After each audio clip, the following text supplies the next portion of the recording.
What does hope mean to you? Is it taking that extra step or just standing up? Is it running that extra mile or just walking down the stairs? Everyone defines hope differently, but at Surgenix, we want you to ask for more. We're giving hope back to patients by pioneering the next generation of medicine. Leveraging unprecedented quality, safety, and value, our products represent our vision that treatment can be different, that it can rekindle hope. Every member of our staff is dedicated to the vision that hope can be more than a dream for tomorrow, but with passion and commitment, can be something we can pioneer today. Welcome to Surgenix, where hope isn't a concept, it's a reality.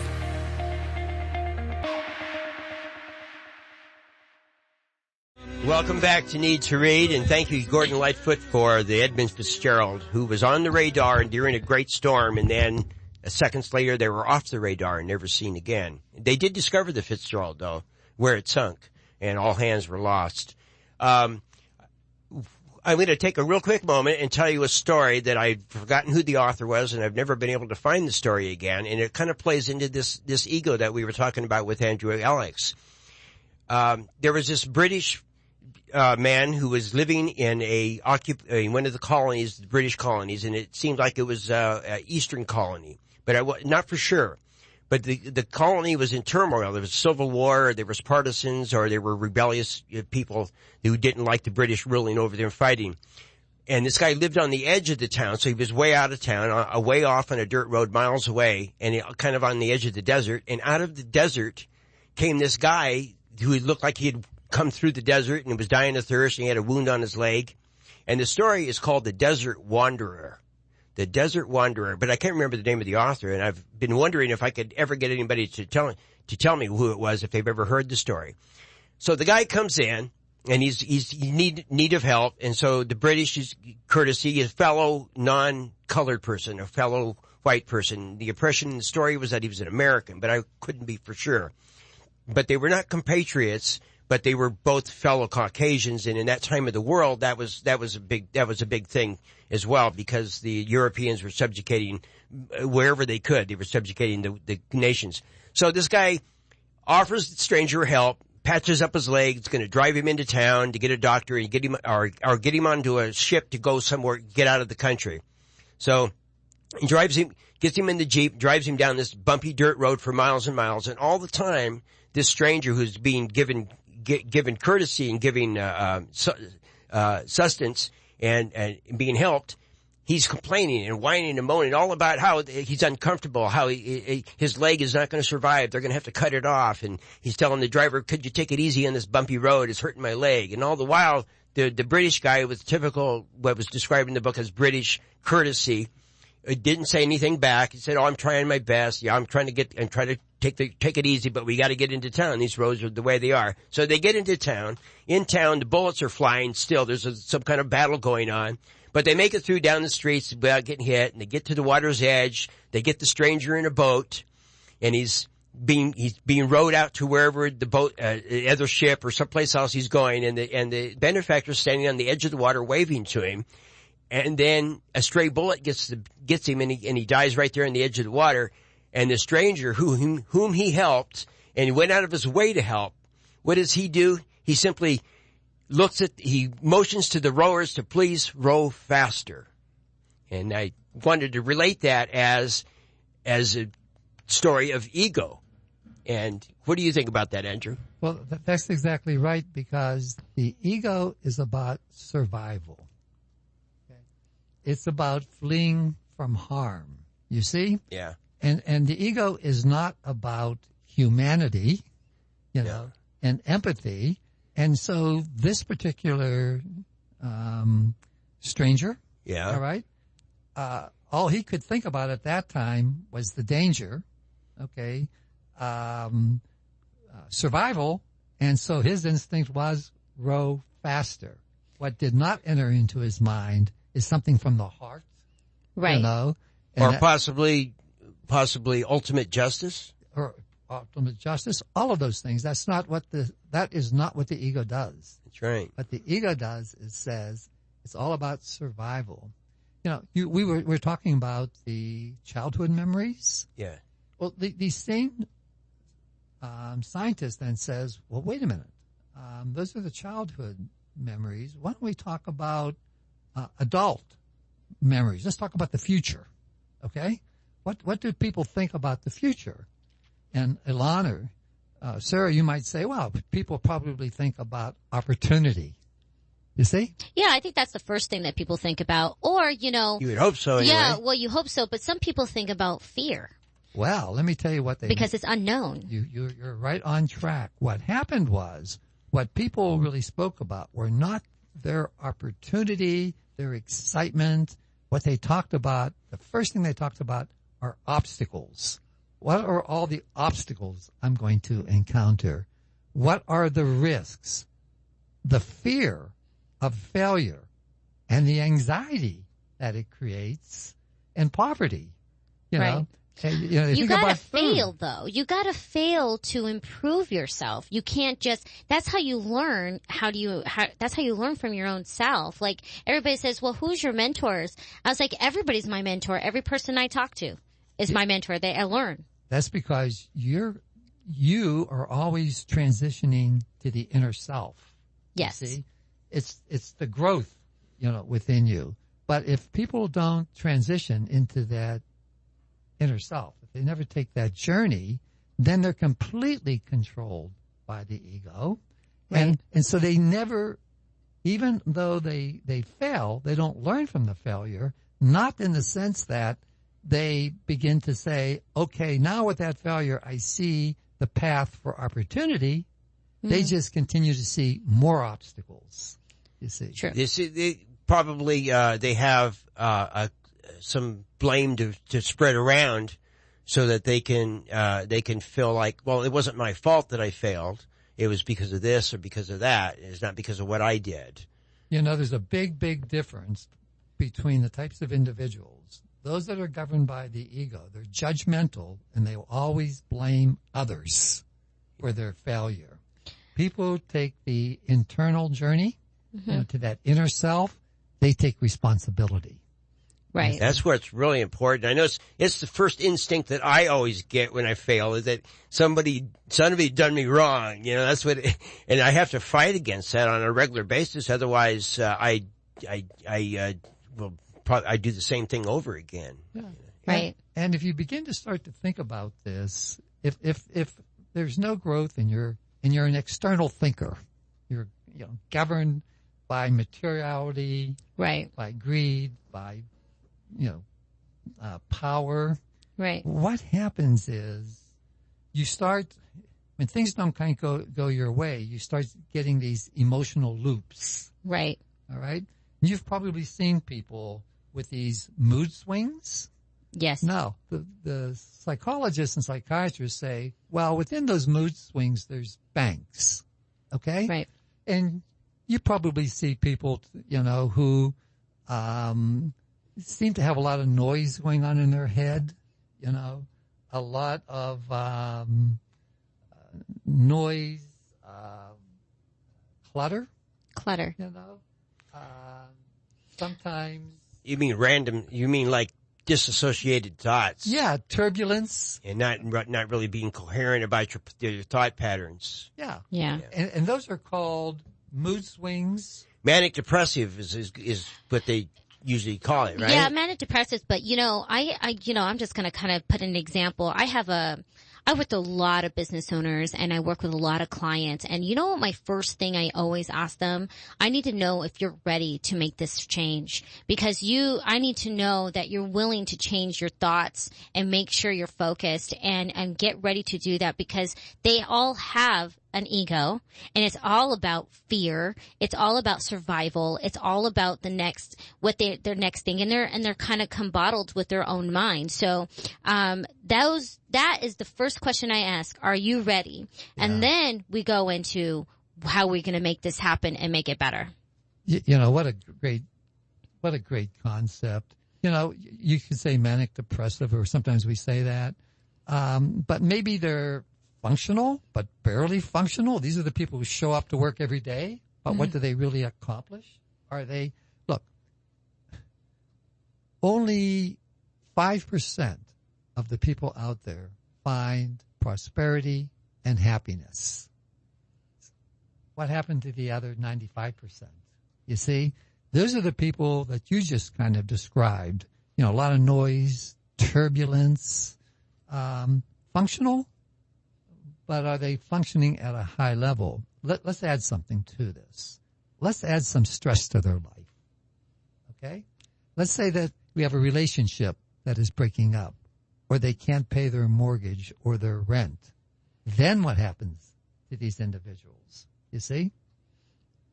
They go a little, I had a client and, was a client and, she had those issues. But those issues affected what her long-term goals of what she wanted. She had drive.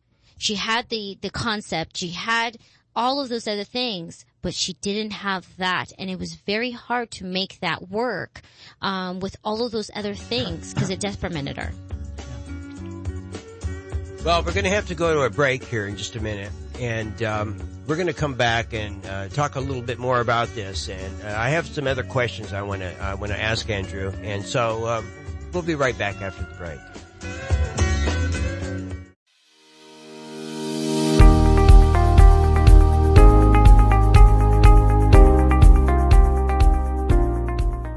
Pharmaceutical compounding is the art and science of preparing personalized medications. Compounding pharmacists are able to tailor each prescription to fit your individual needs as recommended by your physician. So when would a person get a compounded medication? Well, there are many reasons, but one could be is if a person was on a medication that was previously manufactured but is no longer available.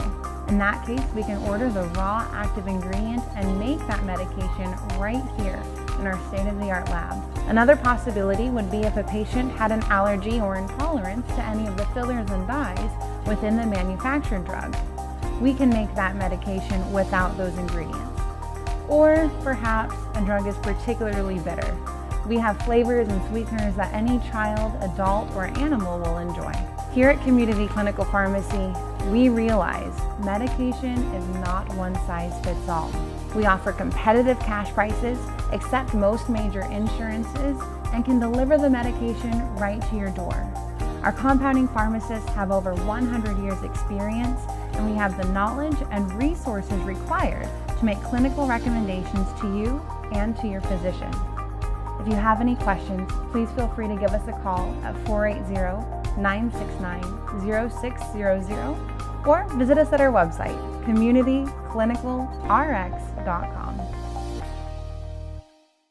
Welcome back. I'm Allon, your host here for Need to Read. We're here with Andrew Alex, and he's talking about the ego and survival and conquering our fears and helping us succeed.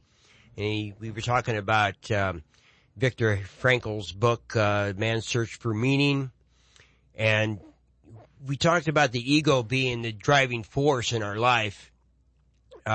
If we don't consciously turn inward and examine what you call the inside, living inside, and which I refer to as examining yourself and telling yourself the truth about yourself. But the last time you were on, we talked about the cells of the heart and the brain. I think it was the intestines. I'm not sure, having some huge similarities. So maybe you could tell us about that. I would love to. It's a fascinating topic. Okay. As it turns out, and we know this now from study of medicine, and really we just learned this in the last 3 or 4 years, that Yes. we find out that the heart, and so the ancients called it the heart chakra. You still see that term? Yes. Okay. But the heart is a energy and information center, and 40% of the heart cells are identical to the brain cells. They're communication cells. And what does the heart communicate with? Well, it communicates with other internal organs that we're going to talk about, Right. but also with the mind. you see, with the brain and the mind. And what we're learning is that it's the heart that provides us with our social intelligence, our relationship skills, our empathy, and something else. It's where the courage comes from. A specific type of courage, a courage that is especially related to family and loved ones. You see? Yes. Which you kind of need. You ever heard the concept? Are you thinking with your head or are you thinking with your heart? Yeah. That's. I always go by that concept. Are you thinking with your head or are you thinking with your heart? So. You know, we feel things in our heart, don't we? Right. We feel pain. In our heart. Or, you know, exuberance in our heart. But look at today. We're finding about mothers. They're great marchers. They're great voices for advocacy. You know, when immigrants, and this is not political one way or the other, but when these children are separated from their parents and their mother, who are the ones that are marching and protesting all over this country? It's the women, you see, because it's coming from their heart. So that begs the question then, women, then they have something different than what men have, or is it testosterone that makes, because what I've so often you see in biological is that this species, whatever they're called when their embryos start off often as females, and then they turn into males, depending on either temperature and stuff, and it's almost that way with humans. And I'm not a doctor, so I'm not sure, but from what I've heard, that the sex of an embryo is not determined right off. It has to do with certain hormones that come in, but I'm not sure about that. How is that? Do you know anything about that? Just a little bit. Look, men have hearts. Sure, absolutely. We feel just as much as women do. And yet women seem to have this special empathy. Wow. I'm an attorney and I have a heart, but women... What amazing. But women, their heart cells are attuned to family. You know, yes, it's actually absolutely true. I think with my heart, especially with my kids and my grandkids, and it really means something to me. Are they connected in any way to the reproduction process, the uterus, anything? I'm not sure about the physical parts of that, but it's developmental. It's something. Look, women have been the stewards of the family for generations. For generations and generations. Well, both from the beginning, from whenever. Yeah. Men are protectors. So, men. Where does the courage from men come? It comes from the intestine, or the kundalini. You see, kundalini, the solar plexus. It's the solar plexus. That's the gut. You see, and the gut is also, as it turns out, an information and energy center. And as it turns out, 40% of the cells in the intestine are identical to the brain cells. Communication and cells. Communication Well, cells. that has a lot to do with nutrition. This actually goes back, if you really think about it, it goes back to autism. When a child doesn't get the proper nutrition from the intestines to go to the brain, they actually can't function as proper.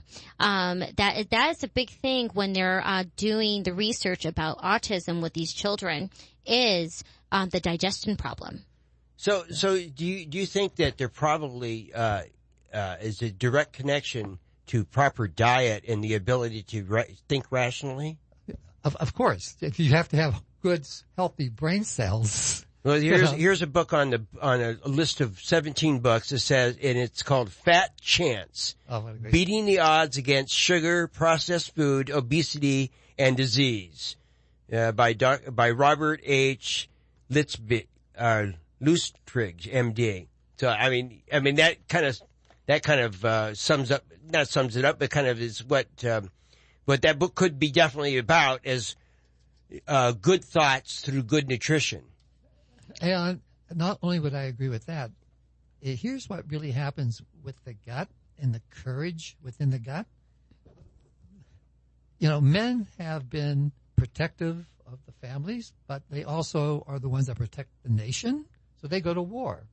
Right. And what we find out, the courage there is courage about liberty, and they give up their lives.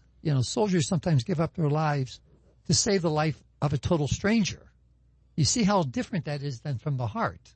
Right. Because the heart is about the family, you see. Right. And our community. Right. And men find their courage, for the most part, which is dominant, from the gut. So the woman's from the heart, where we speak about family and we keep people together, and we want to have everybody just be in love and prosper, and everybody's our family, even if you're not related to us. You're our cousin. You're not really our cousin, but it's more about that than it is more of a courage. So that's why you feel, when you have anxiety, you feel anxiety in your gut. You felt exactly. Yeah. Yeah. Exactly. And the book that you were looking at, it comes from my list of what I call my 17 icon books. Life-changing books, it says here on my heading. Life-changing books. Yeah. Sure. And there's another great book. I wish the readers would read it. It's called Salt, Sugar, and Fat by Michael Moss. Mm-hmm. Michael Moss. Who, by the way, was a Pulitzer Prize winner. Not for this particular book, but he's a Pulitzer Prize winner. The rest of these books are all written by MDs. Eat to Live. Yeah, I see that. By Joel Fuhrman. Never Be Sick Again by Raymond Francis. He's a PhD from MIT. Never Fear Cancer Again is a brilliant book by Raymond Francis. The Better Brain book. I like that. Oh, that is such a fabulous book by David Perlmutter. Right. Well, Sarah was telling everybody before the show started, you guys got to write a book or something. So yeah, I was definitely saying, when am I going to get your guys' book? I think I'm going to write a book, and I'm going to call it God: The Untold Story, and we'll go from there. Like that. That kind of epitomizes the show. I have a lot to say. Sometimes it's a little outlandish, a little grandiose, but I think that it's so important to exercise our mind. And the way you exercise your mind is by using it. And reading really makes that brain work. And you're also partaking of the experiences and the thoughts of other people. So you're getting the benefit of other people's understandings. And so I think that's really important. And I want to encourage everyone to teach whoever you can to read, encourage everyone to read to people, and have people read to you.